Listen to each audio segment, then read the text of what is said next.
बिहान उठेर एक कप मिठो चिया आनन्दले बसेर खाने रहर त कसलाई हुन्न र। तैपनि के गर्नु साथीहरू, अब आमा भइसके पछाडि त्यस्ता कुराहरू त घाममा सुकाउने त हुने होइन त। अब मैले यो कपाललाई पनि माथि लगेर यसरी बाँधेँ। यसरी बाँध्दा बाँध्दा मेरो स्ट्रेट कपाल पनि कर्ली भइसक्यो गाइज।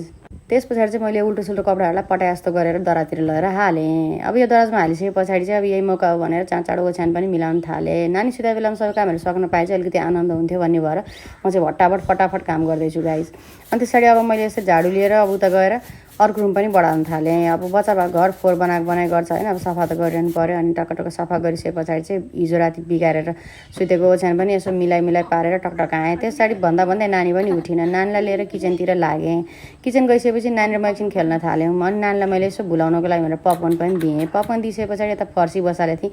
फर्सी पनि नानीको रेडी भयो। मैले पिस पारेर नानीलाई फर्सी खान दिएँ। ऊ टिभी हेर्दै फर्सी खाइरहेकी थिइन्।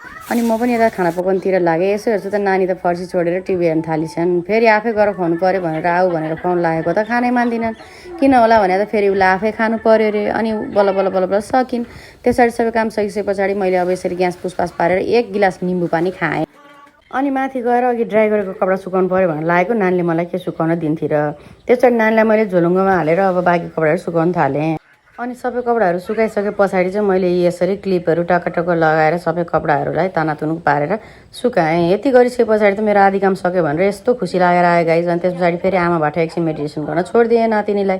अनि तल ल्याएर फेरि माम खान दिएँ। उसले सबै माम खाइसके पछाडि चाहिँ अब भाँडा मोल्नु पऱ्यो भनेर भाँडा मोल्न लागेको। उसले रोएर फेरि उसलाई निनी आएछ क्यारे। अनि मान्दै मानिनन्। चाँडो भाँडासँग मोलिसकेर बेसिनलाई टिलिक टालक पारेर नानीलाई समाएँ। अब आमा छोरी एकछिन रेस्ट गर्छौँ अनि फेरि उठेर खाजा खान्छौँ।